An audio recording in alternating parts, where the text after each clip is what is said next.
로마서 5장입니다. 로마서 5장 3절에서 8절에 있는 말씀. 3절에서 8절에 있는 말씀입니다. 같이 읽습니다. 다만 이뿐 아니라 우리가 환난 중에도 즐거워하나니 이는 환난은 인내를, 인내는 연단을, 연단은 소망을 이루는 줄 알미로다. 소망이 부끄럽게 아니함은 우리에게 주신 성령으로 말미암아 하나님의 사랑이 우리 마음에 부은 바 됨이니 우리가 아직 연약할 때에 기약대로 그리스도께서 경건치 않은 자를 위하여 죽으셨도다. 의인을 위하여 죽는 자가 쉽지 않고 선인을 위하여 용감히 죽는 자가 혹이거니와 우리가 아직 죄인 되었을 때에 그리스도께서 우리를 위하여 죽으심으로 하나님께서 우리에게 대한 자기의 사랑을 확증하셨느니라. 아멘. 할렐루야. 오늘 제목은 마음에 부어주시는 사랑을 알자. 하나님의 사랑을 알자. 우리가 신앙생활을 하면서 가장 이해하기 어려운 것 중에 하나가 뭐냐면 우리가 예수를 믿고 하나님의 은혜 속에서 살아가는데 우리의 삶 속에 어려움들이 있단 말이죠. 예수 믿으면 어려움도 없고 일도 잘 되어야 되고 그래야 되는데 우리의 삶 속에 어떤 때는 믿지 않았을 때보다도 더 큰 어려움이 올 수도 있어요. 옵니다, 여러분. 그런 게. 예수 잘 믿으려고 하면 꼭 어려운 일들이 와요. 그 이유는 마귀가 그렇게 만들어주는 내 신앙을 넘어뜨리기 위해서 그렇게 할 때도 많이 있죠. 근데 하나님은 다 알고 계시잖아요. 어떤 사람은 건강이 나빠지기도 하고 어떤 사람은 생활이 어렵기도 하고 갑자기 생각지도 않는 일들이 터지기로도 합니다. 이렇게 여러 가지 어려운 시련이 오면 하나님을 믿는 자들은 먼저 하나님의 용서에 대한 의심이 생겨요. 하나님께서 나를 온전히 용서해 주시지 않았나? 나는 예수 믿고 회개하고 다 용서해 주신 줄 알았는데 혹시 하나님께서 나의 과거의 죄를 들추어내셔서 지금 나를 심판하고 계시는 거 아닌가 하는 불신앙이 생기게 되는 거예요.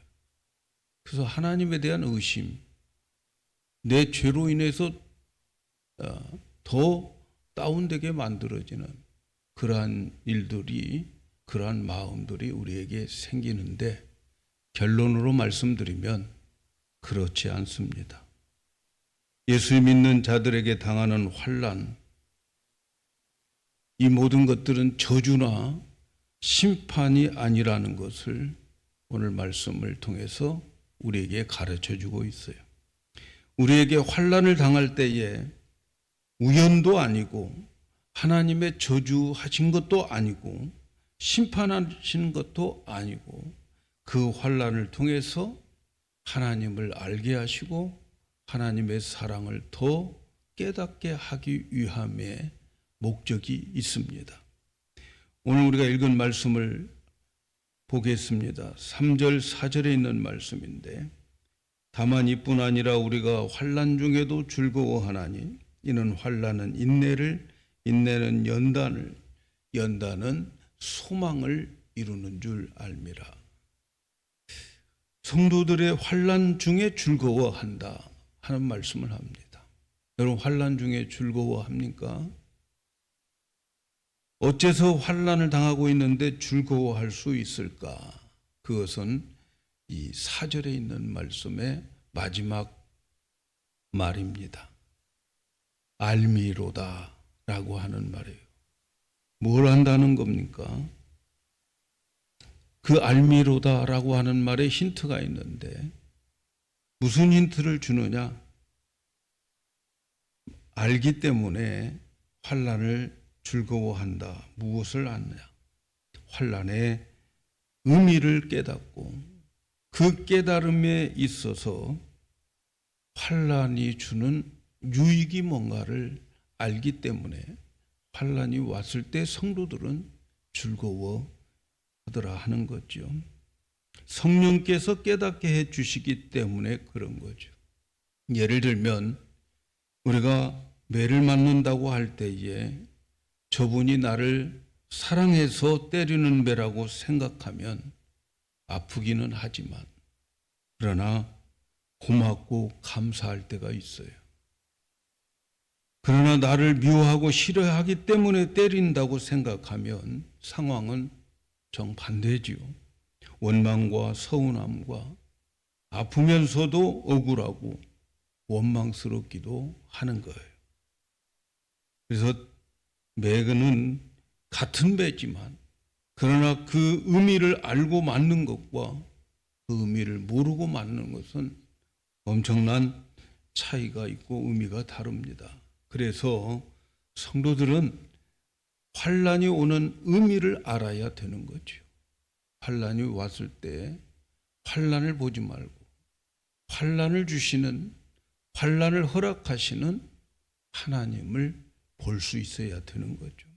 환난과 고난이 와도 왜 이것이 왔는지 그 결과를 안다면 환난 가운데 즐거워할 수 있고 그리고 견딜 수 있어요. 오늘 말씀은 환난의 의미가 무엇인가를 가르쳐 주는데 환난 가운데 즐거워하라. 왜냐하면 환난은 인내를 낳고 인내는 연단은 소망을 이루는 것이기 때문이다. 이렇게 말씀해요. 여기서 환난은 인내를 낳는다고 했는데 인내라고 하는 말은 다른 말로 말하면 참는 것을 말하는 거예요. 참으라는 거죠. 인내는 세상을 이기는 힘이에요. 모든 환경을 이기는 힘이 인내예요. 근데 그 인내는 환난을 통해서 만들어지는 거예요. 어떤 어려움을 이길 수 있는 힘입니다. 예를 들면 우리가 백신 주사를 맞게 되면 몸 안에 항체가 생겨가지고 어떤 병균이 들어왔을 때에도 병을 이길 수 있는 것처럼 우리는 한 가지 연단을 받으면 다양한 죄들을 이길 수 있는 능력을 가지게 되는 거예요. 힘이 생기는 거예요. 이렇게 성도는 환난을 당할 때에 자기가 성장한다고 하는 것을 알면 환난 가운데 즐거워할 수 있어요. 그래서 환난을 당하면 그 결과를 알기 때문에 환난 때문에 넘어지지 않습니다. 하나님께서 환난을 허락하시는 것은 인내를 만들어 주시기 위함이다. 인내, 참으라는 거죠. 우리가 세상을 살아가는 데는 인내가 필요해요. 인내가 있는 가정, 인내가 있는 직장 생활, 인내가 있는 교회 생활, 이 세상을 살아가는 데는 참는 것이 굉장히 중요해요. 참아야 돼요. 안 참으면 어떻게 할 거예요? 직장 다니면서 안 참으면 맨날 사표 쓰다가 세월 다 보내죠. 참아야 되는 거예요. 가정에서도 참아야 되고 교회 생활하는데도 참아야 되는 거예요. 근데 그 참는 것은 평탄한 가운데에서 인내를 길러주지가 않아요. 우리의 삶 속에 환난을 당했을 때의 인내가 커지는 거예요. 사랑하는 여러분, 고난당하고 있습니까? 환난당하고 있습니까? 알고 계십시오. 하나님은 나에게 인내를 가진 성도로 만들기 위한 것이다. 잊지 마시기를 바랍니다. 참는 거예요. 신앙생활은 참는 자가 많을수록 은혜가 많은 거예요. 그 다음에 환난 다음에는 환난을 통해서 인내를 만들어주고 그 다음에는 연단을 얻게 된다. 이렇게 말씀합니다. 연단이라고 하는 말은 성숙한 인격을 말하는 거예요. 그래서 원래 이 연단이라고 하는 말을 쓸 때는 이 쇠붙이, 쇠덩어리들에게 쓰는 단어예요. 그 쇠덩어리를 뜨거운 풀무불 속에 용광로 속에 넣었다 뺐다 하면서 강철로 만드는 거죠.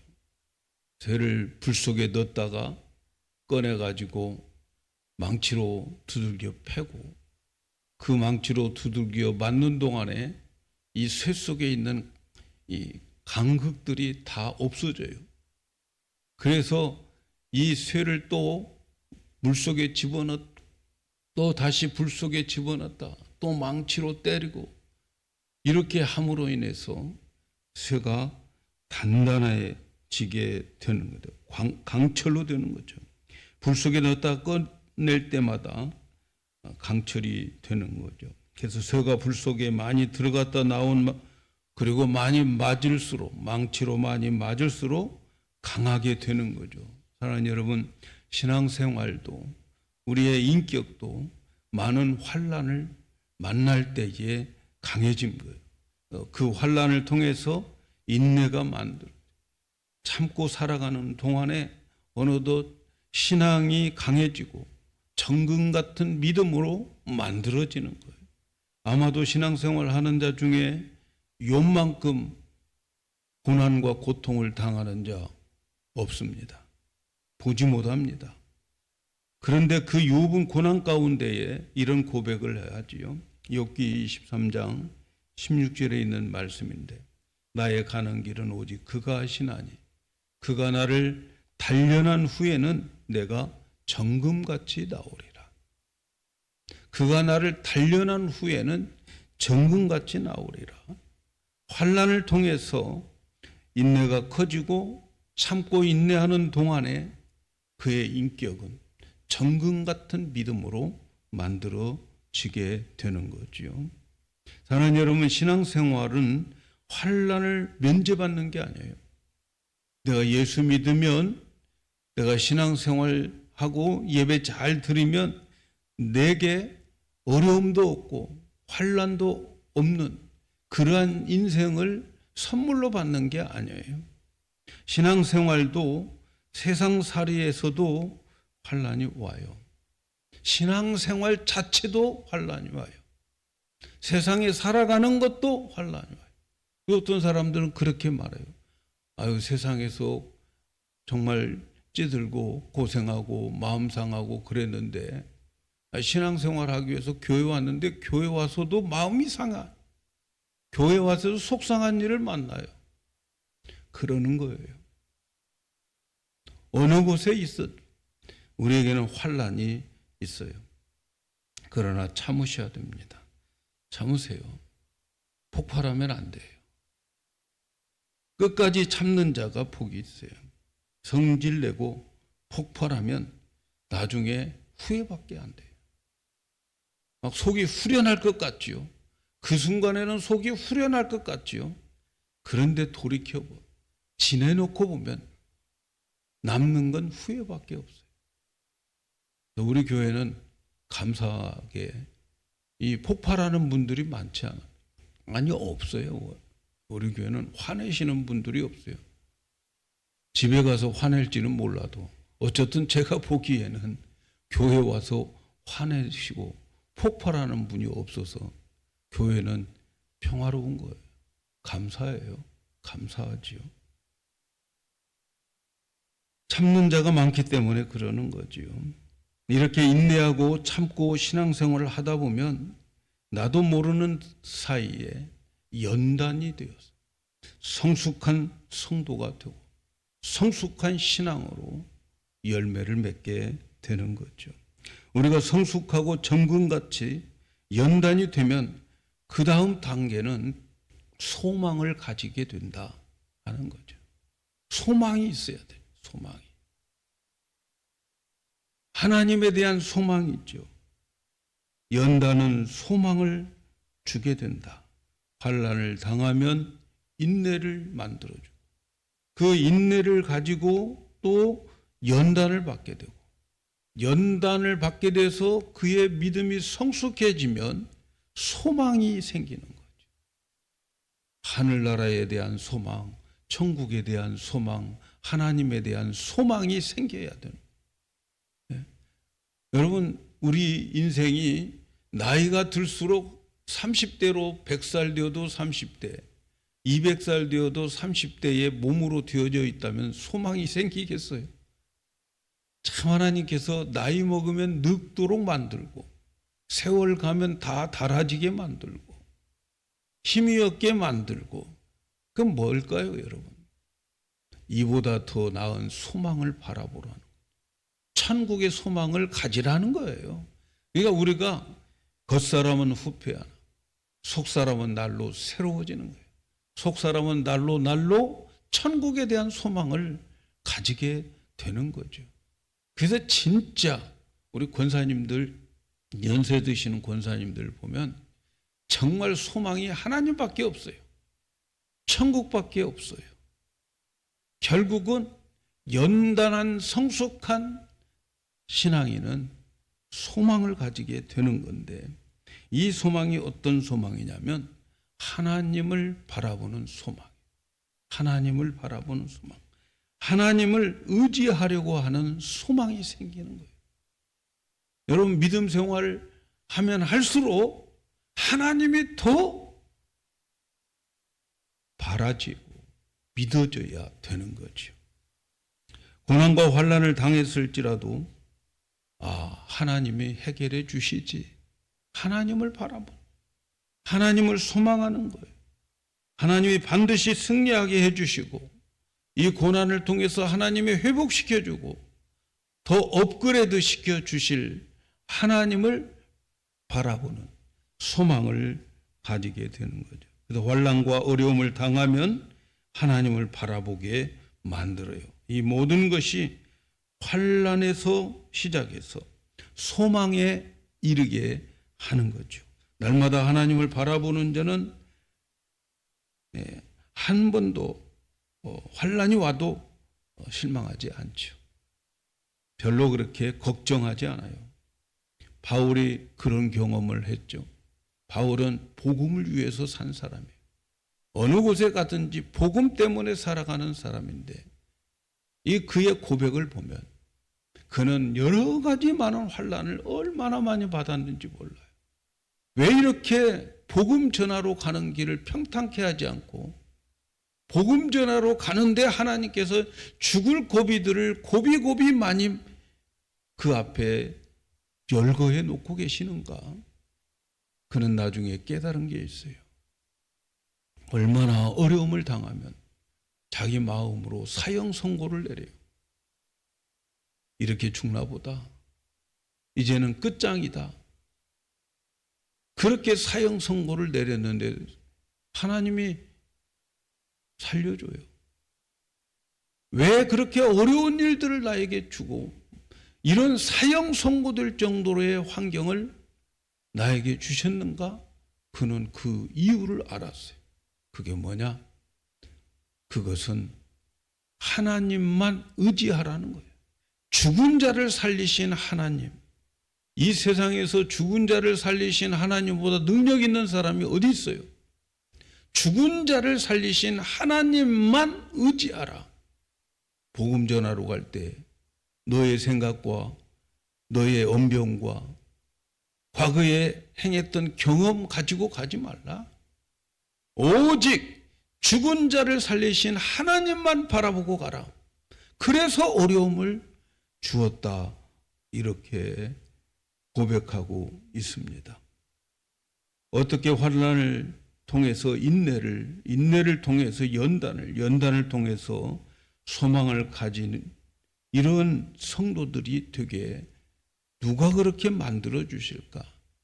알고 보니까 성령님께서 역사하는 일이었어요. 그것은 우리 마음에 있는 성령님께서 어떻게 소망을 주셨는가?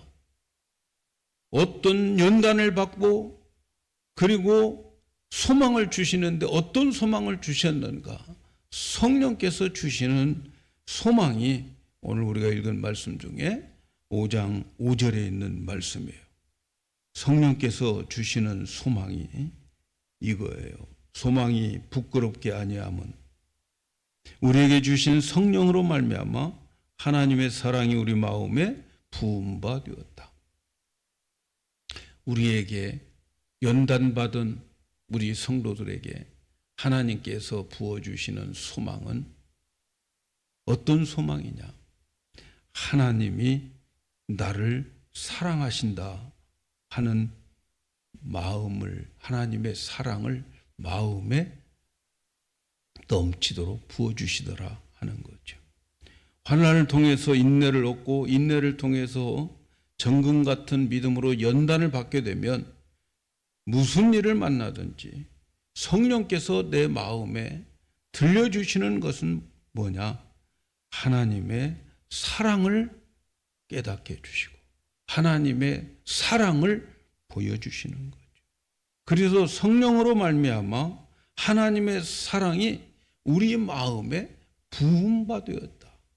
이 부은 바 되었다라고 하는 것은 흘러 넘친다라고 하는 뜻이에요. 그런데 이 부은 바 되었다라고 하는 것은 이 시냇가에 물이 가득 차 있는 것을 말하고 있어요. 그래서 강물같이 흐르게 하는 그 하나님의 사랑이 날마다 알게 하시고 느끼게 하시고 감격하게 하면서 하나님이 나를 이렇게 사랑하시는구나. 이것도 하나님의 사랑의 방법이구나. 이것을 깨닫게 만들어주는 거예요. 그래서 날마다 하나님의 사랑을 느끼면서 그 사랑에 이끌려서 살아가도록 그렇게 만듭니다. 사랑하는 여러분, 성령님이 우리 마음에 하나님의 사랑을 강물처럼 이렇게 넘쳐 흐르는 체험을 하게 만들어 주셔요. 우리에게 가장 큰 은혜는 어떤 은혜인가? 우리 안에 계시는 성령님께서 하나님의 사랑을 강물처럼 넘치는 그 느낌을, 그 감동 가지도록 깨닫도록 하는 데에 있어요. 이 세상을 살아가면서 하나님의 사랑이 내 안에 강물처럼 넘쳐 흐르는 그 사랑을 느끼는 자는 이 세상을 살아가도 지상 낙원을 살아가는 거예요. 하나님의 그 엄청난 그 사랑을 내가 이 정말 복잡하고 힘든 이 세상을 낙원으로 살아갈 수 있는 그 은혜를 받게 만들어줘요. 그래서 어렵지만 하나님의 사랑을 믿게 하고 그 믿음으로 이 세상을 지상낙원과 같이 살아가는 그러한 행복한 사람으로 만들어주는 거예요. 그러므로 우리 신앙생활에 있어서 부흥이 뭘까? 우리 교회의 성도들의 부흥이 뭘까? 그것은 성령으로 말미암아 하나님의 사랑을 내 마음속 깊은 곳에서 깨달아지고 믿어지고 느끼며 살아가는 그것이 신앙의 부흥인 거죠. 먹고 살 것 풍성하고 모든 조건이 불편함이 없이 우리에게 생기면 여러분 그것이 부흥이라고 생각하면 안 돼요. 오히려 그것이 나의 믿음을 더 나태하게 만들고 하나님의 사랑을 더 깨닫지 못하게 만들어요. 이것이 부흥이에요. 하나님의 사랑을 느껴야 돼요. 수십 년을 교회를 다녀도 하나님이 나를 사랑하실까? 하나님이 나를 사랑하고 계신가? 그렇게 생각이 들면 그 사람의 신앙은 심각하게 문제가 있는 거죠. 오늘 말씀을 더 살펴보면 성령께서 우리 마음에 부어주시는 하나님의 사랑이 어떤 사랑인지를 가르쳐줘요. 우리가 받고 있는 사랑이 어떤 사랑인지, 어떤 때에 하나님이 우리를 사랑하고 계시는지를 분명하게 말씀해 주고 있어요. 여기서 말하는 때는 상황을 말하는 거죠. 시간을 말하는 게 아니고. 오늘 우리가 읽은 말씀에 6절에 보면 이런 말씀이 아직 우리가 연약할 때에 기약대로 그리스도께서 경건치 않은 자를 위하여 죽으셨다. 또 8절에 있는 말씀을 보면 우리가 아직 죄인 되었을 때에 그리스도께서 우리를 위하여 죽으심으로 하나님께서 우리에게 대한 자기의 사랑을 확증하셨느니라. 여러분, 우리가 언제부터 하나님의 사랑을 받았습니까? 여러분은 언제부터 하나님의 사랑을 받았다고 생각합니까? 내가 예수를 믿기 시작할 때부터 하나님이 나를 사랑했을까요? 내가 어떤 착한 일을 할 때부터 하나님이 나를 사랑하기 시작했을까요? 내가 성숙했을 때에 연단을 받아서 그래서 성숙한 인격이 갖춰졌을 때에 믿음이 어느 정도 수준이 되었을 때에 그때부터 하나님이 사랑하셨을까요?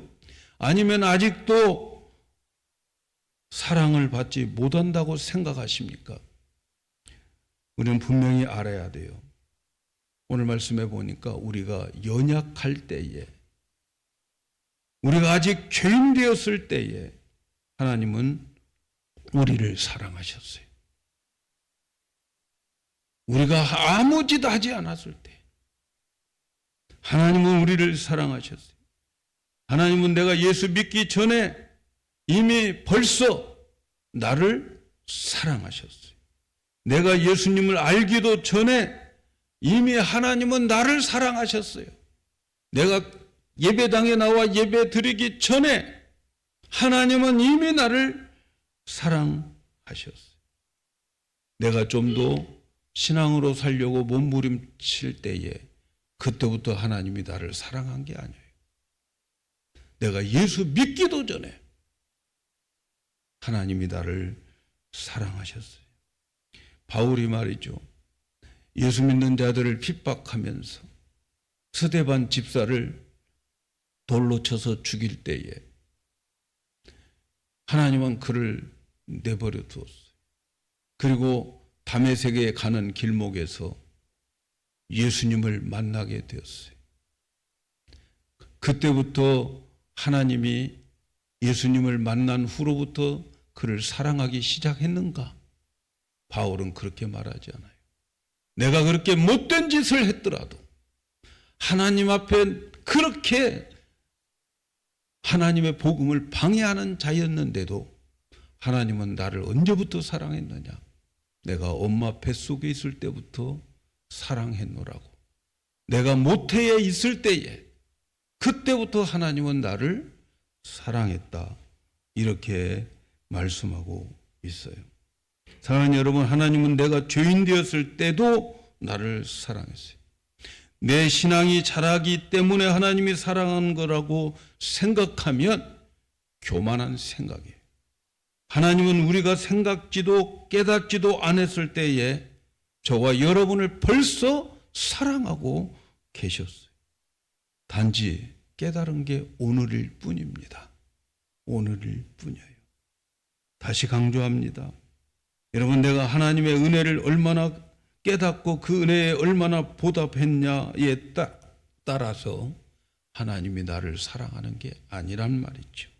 하나님의 사랑은 내가 전혀 하나님을 몰랐을 때에도 하나님은 나를 사랑했고, 내가 죄를 짓고 딴 길로 한참 갔어도 하나님은 나를 사랑하셨어요. 하나님은 이미 나를 사랑하셨어요. 성령님은 이 사랑을 우리 마음에 부어주신다는 거예요. 이 사랑을 우리 마음에 부어주신다. 어떤 사람들에게 환난당하는 자, 환난 속에 인내하는 자, 인내로 연단받은 자, 그리고 그 연단을 받고 소망을 가진 자들에게 이 하나님의 사랑을 우리에게 부어주신다 하는 거예요. 오늘 말씀을 자세히 보면 성령으로 말미암아 하나님의 사랑이 우리 마음에 부음바 되었다라고 하는 이 시제는 완료 시제예요. 그러니까 완성된 하나님의 행동, 하나님이 이미 우리를 사랑하시는 것은 이미 사랑으로 가득 채워주었다는 거예요. 이미 시냇가에 물을 가득 채워 놓았다 하는 거죠. 하나님의 사랑이 이미 우리에게 넘쳤다고 말씀합니다.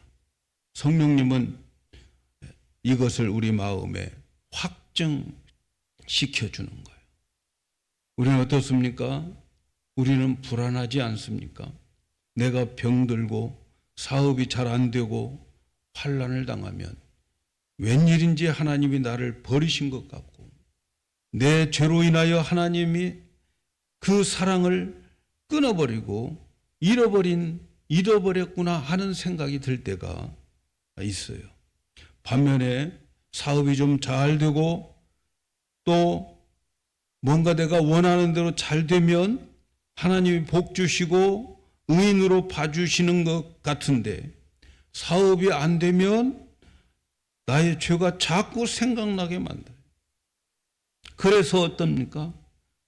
하나님의 사랑을 의심하게 됩니다. 내가 어떤 상태에 있든지 여러분 하나님이 나를 사랑하신다는 사실을 믿으셔야 돼요. 믿으셔야 돼요.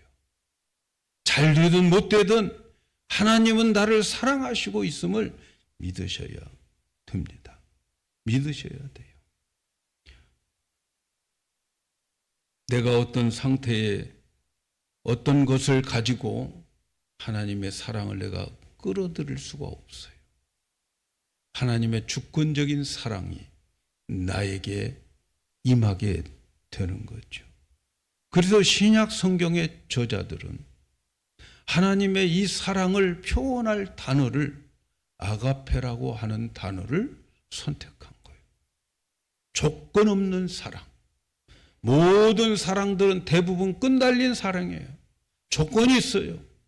그런데 이 하나님의 이 사랑은 아무 조건 없이 이미 사랑해버리고 이미 사랑하고 계시고 끝까지 사랑하실 이 사랑, 무조건적인 사랑. 그래서 신약의 저자들은 아가페라고 하는 단어를 사용합니다. 사랑하는 여러분, 우리의 어떤 행동도 우리의 어떤 조건도 하나님의 그 사랑을 내가 끌어당겨서 나를 사랑할 수 있게 만들 수 있는 어떤 조건도 이 인간에게는 없어요. 하나도 없어요. 인간의 어떤 것도 하나님의 사랑을 불러올 만한 것이 하나도 없어요. 하나님의 사랑은 인간의 아무 조건 없이 하나님의 선하심, 하나님의 인자하심을 발휘해서 우리를 사랑하는 거예요. 내가 이것을 했기 때문에 하나님이 나를 사랑하는가? 아니에요, 여러분. 우리는 하나님의 사랑을 끌어당길 수 있는 조건 하나도 없어요. 하나님께서 무조건적으로 하나님의 주권으로 우리를 선택해서 사랑을 발휘할 뿐이에요. 그래서 우리의 힘으로는 하나님의 사랑을 가지고 올 수가 없어요. 하나님의 주권적이고 일방적인 하나님의 선하심이 우리에게, 나에게 발휘된 거예요. 그래서 예수님을 십자가에 나를 위해서 하나님이 죽게 한 거예요. 우리를 봐서가 아니에요. 하나님의 주권적인 사랑으로 아들을 그냥 조건 없이 이 세상에 보내주신 거죠. 하나님, 우리가 연약할 때, 우리가 죄인 되었을 때 우리를 사랑하셨어요.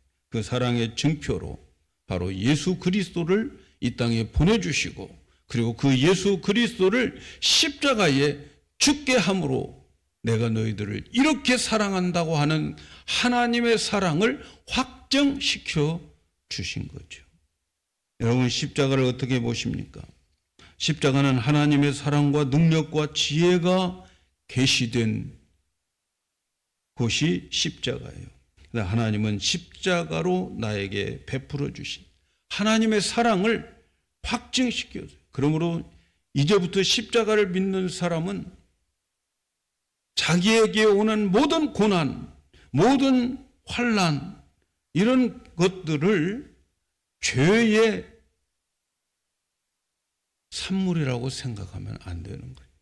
여러분 예수님 믿습니까? 십자가를 믿습니까? 여러분에게 오는 모든 고난은 죄 때문에 오는 게 아닙니다. 이 고난은 의인의 고난인 거예요. 믿습니까? 믿으세요? 네.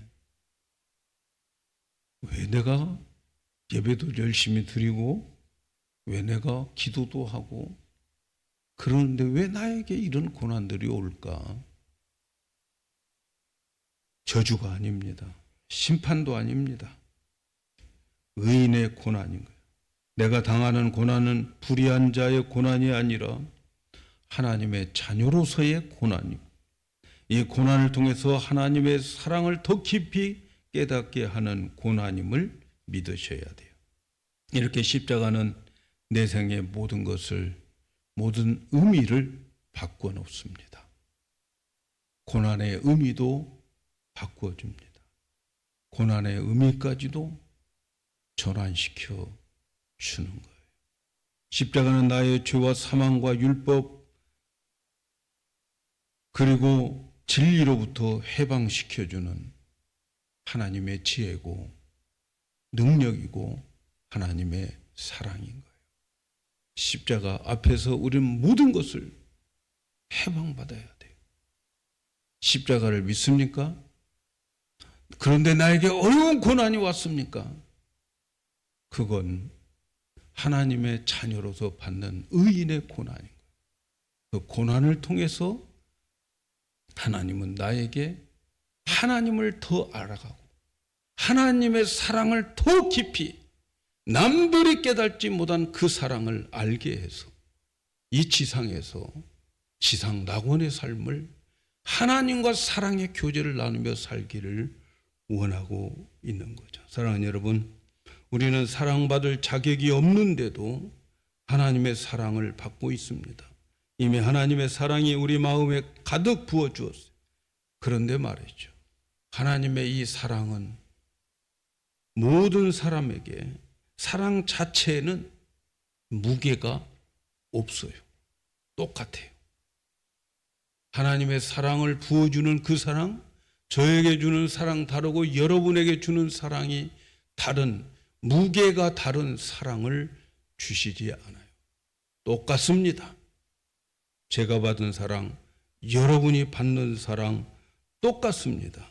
그런데 그 사랑의 자체는 무게가 있지 않지만 문제는 그 사랑을 받는 자세가 그 사랑의 무게를 느끼게 되는 거예요.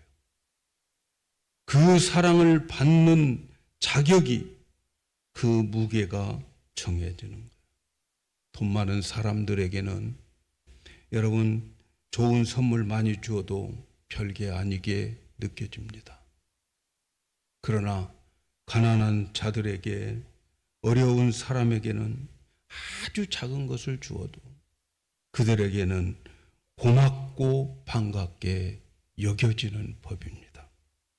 탕자가 허랑방탕하게 생활하다가 아버지 품으로 왔을 때에 그 탕자가 느끼는 아버지의 사랑의 무게와 아버지의 품에서 아버지 말 잘 들었다고 생각, 아버지와 함께 있었다고 생각하는 그 큰아들이 받는 똑같은 아버지의 사랑의 무게는 다른 거예요. 하나님의 사랑은 다 똑같게 가득가득 다 채워져 있습니다. 그러나 그 사랑을 받는 자의 자세가 어떤 자세냐에 따라서 그 사랑의 무게가 달라져요. 어떤 사람은 하나님의 사랑의 무게를 느끼지 못하는데 어떤 사람은 그 사랑의 무게에 눌려가지고 눈물을 흘리고 찬송을 하고 예배를 드리고 전도를 하지 않으면 견딜 수가 없고 주일이 기다려지고 하나님을 찬양하고 무게가 달라져요. 무게가. 봉사하지 않고는 견딜 수가 없어요. 전도하지 않고는 편안하지 않아요. 왜 그럴까요? 하나님의 사랑의 무게가 너무 무겁게, 너무 깊이 내 안에 느껴지기 때문에 그런 거죠.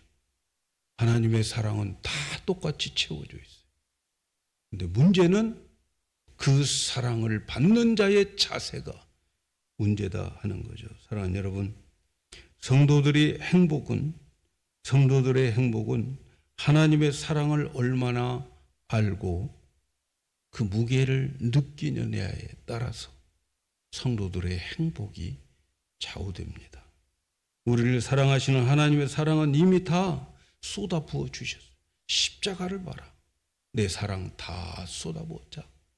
아들을 아끼지 않고, 독생자 아들을 아끼지 않고 주신 하나님이 더 이상 뭘 안 주겠느냐? 다 줄 것이다. 문제는 어디에 있습니까? 그 사랑을 받는 자의 자세란 말이죠. 문제는 그 사랑을 믿고 그 사랑을 받고 그 사랑이 그리워하는 마음들을 우리가 가지셔야 돼요.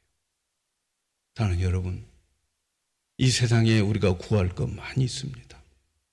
그러나 우리가 가장 정말 뼈저리게 느끼며 구해야 될 것은 하나님의 사랑을 구해야 돼요. 바울은 하나님의 사랑을 구했습니다. 에베소서 3장 16절 19절에 있는 말씀 보면 그의 영광의 풍성을 따라 그의 성령으로 말미암아 너희 속사람을 능력으로 강건케 하옵소서. 믿음으로 말미암아 그리스도께서 너희 마음에 계시옵게 하시고 너희가 사랑 가운데서 뿌리가 밝히고 터가 굳어져서 능히 모든 성도들과 함께 지식에 넘치는 그리스도의 사랑을 알아 그 넓이와 길이와 높이와 깊이가 어떠함을 깨달아 하나님의 모든 충만한 것으로 너희에게 충만하기를 구하노라. 하나님이 우리를 사랑하시는 그 넓이와 길이와 높이가 다른 사람들보다 더 많이 알아갈 수 있도록 기도를 하고 있습니다. 그래서 하나님의 그 사랑의 충만함으로 살아가도록 기도하고 있습니다. 우리도 속사람이 강건해지기 위해서는 그리스도의 사랑의 깊이와 높이와 길이를 깨닫게 해달라고. 여러분, 그 사랑을 사모해야 되고 간구해야 되고, 그래서 하나님께 기도해서 하나님의 사랑의 그 넓이를 알고 그 높이와 그 길이가 얼마나 큰가, 내 인생 다 가도록 다 표현할 수 없을 정도로 하나님의 사랑을 열거해도 그 사랑 열거하다가 주님 품에 안겼으면 좋겠습니다. 그래서 우리에게 주어지는 모든 일들이 하나님의 사랑 속에 있음을 믿고 좌절하거나 슬퍼하거나 외로워하지 않고 하나님의 사랑을 받고 지상에서 살아가지만 낙원으로 살아가는 우리 성도들이 되고 행복한 성도들이 되었으면 좋겠습니다. 날마다 하나님의 사랑을 발견하면서 감사하면서 살아가는 우리 성도들 되었으면 좋겠습니다. 우리는 사랑받기 위해서 태어났다고 찬양하지 않아요.